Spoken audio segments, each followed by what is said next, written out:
السلام علیکم۔ دروازہ کھولو شہرین، باہر سورج آگ برسا رہا تھا۔ یہ ایک بڑا گھر تھا جس کے 3 حصے تھے۔ دروازے کے بیچ والی گیلری ان تینوں مکینوں کو جوڑے رکھتی تھی۔ اس کے دونوں تایا ان 2 پوشن میں رہتے تھے اور شہرین کی ماں کے حصے میں 2 مرلے کا پوشن آیا تھا جو کہ ایک کمرہ، ایک اسٹور اور کچن، ایک شیڈ بنا کر جگہ دے دی گئی تھی۔ شہرین میری دہی دروازہ کھول، اماں نے کنڈی کھڑکاتے زور سے آواز دی۔ شہرین کا ایک بھائی چھوٹا تھا اور ایک چھوٹی بہن زرین تھی جو کہ 8ویں کلاس میں پڑھتی تھی اور شہرین BA کی اسٹوڈنٹ تھی۔ اس نے اماں کی آواز سنتے ہی بھاگ کر دروازہ کھولا۔ باہر اماں پسینے سے بھیگی کھڑی تھی۔ اس نے بھاگ کر روح افزا کا شربت برف ڈال کر گلاس اماں کو پکڑایا جسے اماں نے ایک ہی سانس میں خالی کر دیا۔ اف اللہ، غضب خدا کا، اتنی گرمی ہے باہر، سمجھو جہنم آگ برسا رہی ہے۔ اماں نے شربت کے اوپر ایک گلاس ٹھنڈا پانی گٹاگٹ چڑھا لیا۔ تو اماں، کس نے کہا تھا کہ ابا کی پینشن آتے ہی بازار سے سودا لینے چلی جاؤ؟ تھوڑا ٹھنڈا ٹائم ہونے کا انتظار کر لیتی۔ ابا تو چلے گئے، یہ نہ سوچا کہ پیچھے ان کے بچے اور بیوی کیا کریں گے۔ شہرین نے بغیر سمجھے بولنا شروع کر دیا۔ پتر، تجھے اللہ کا واسطہ، خدا کا بندہ تھا، خدا نے لے لیا۔ مجھے تو تمہاری دماغی حالت پر شبہ ہونے لگ پڑا ہے۔ کون ہے ہمارا کرنے والا؟ ایک چھوٹا بھائی جو 4 سال کا ہے، یا وہ تمہارے تایا زاد جن کو کبھی فرصت نہیں ملی کہ چھوٹے چچا کی اولاد کی کوئی ضرورت ہی پوچھ لے؟ شہرین کے دونوں تایا زاد اصفر اور اجمل تھے۔ بڑے تایا جن کا نام اکرم تھا وہ سرکاری نوکری پر تھے۔ انہوں نے حصے میں جو 2 مرلے ملے تھے اس میں 5 مرلے کا 7 والا گھر خرید کر ملا کر بہت اچھا گھر سیٹ کر لیا تھا۔ ان کی ایک بیٹی سارہ جو کہ بڑی مغرور نکچڑی تھی، کالج کی اسٹوڈنٹ تھی، MA کر رہی تھی، اور ایک بیٹا اصفر تھا جو کہ ایک پرائیویٹ جاب کر رہا تھا، اور دوسرے تایا جن کا نام اصغر تھا، ان کے 2 بیٹے تھے۔ ایک بیٹا FA کر کے کویت چلا گیا اور دوسرا بیٹا اجمل تھا جو کہ میٹرک کا طالب علم تھا۔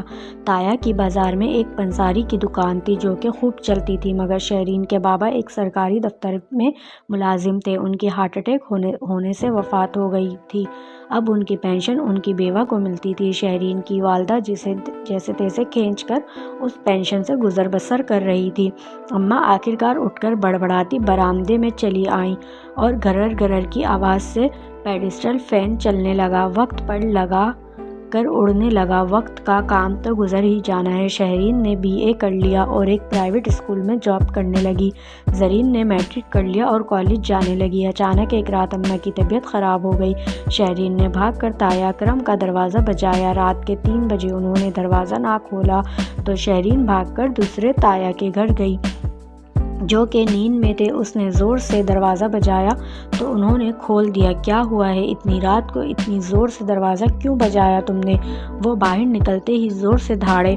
وہ اماں کی طبیعت خراب ہو گئی ہے، شہرین نے زار و وقار روتے ہوئے کہا۔ لو جی، اچھی بھلی تندرست تمہاری ماں کو کیا ہو گیا؟ بھائی خود تو گیا، پیچھے مصیبت چھوڑ گیا۔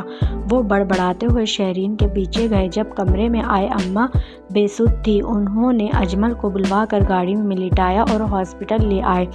آپ کی اماں کو دل کا دورہ پڑا ہے، ڈاکٹر نے ایمرجنسی روم سے باہر آتے ہوئے کہا۔ پلیز ڈاکٹر صاحب میری اماں کو بچا لیں کچھ بھی کر کے۔ شہرین کی ہچکیاں بند گئی۔ انشاءاللہ آپ دعا کریں، سب ٹھیک ہو جائے گا، ڈاکٹر نے شہرین کو تسلی دی۔ اس کے تایا نے اس کے سر پر ہاتھ بھی نہ پھیرا اور اجمل کو بٹھا کر گھر چلے گئے کہ میری طبیعت خود ٹھیک نہیں ہے۔ اجمل جو کہ اب FA کر کے ایک پرائیویٹ نوکری کر رہا تھا وہ ان سے قدرے بہتر تھا۔ اس نے کہا، شہرین آپی، چچی ٹھیک ہو جائیں گی، آپ خود کو سنبھالیں ورنہ زرین اور علی کا کیا ہوگا؟ اگر پیسوں کی ضرورت ہے تو آپ مجھ سے لے لیں۔ شہرین نے کہا، شکریہ بھائی، آپ نے اتنا کہہ دیا بہت ہے۔ ابا کی پینشن اور میری تنخواہ کے کچھ پیسے پڑے ہیں، ابھی ضرورت نہیں۔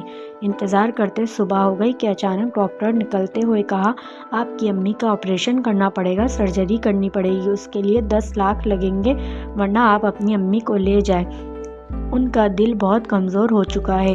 شہرین نے گھبرا کر اجمل کی طرف دیکھا کہ 10 لاکھ کہاں سے آئیں گے؟ ان کے 2 مرلے کے پوشن کو بیچ کر بھی اتنے پیسے نہیں ملیں گے۔ اس نے اجمل سے کہا، مجھے گھر لے چلو۔ گھر جا کر شہرین نے دونوں تایا کی منت سماجت کی کہ آپ یہ پوشن اپنے نام کروا لیں اور اماں کے علاج کے لیے پیسے دے دیں۔ تم کو تو پتہ ہے کہ میرا سارا پیسہ گھر پر لگ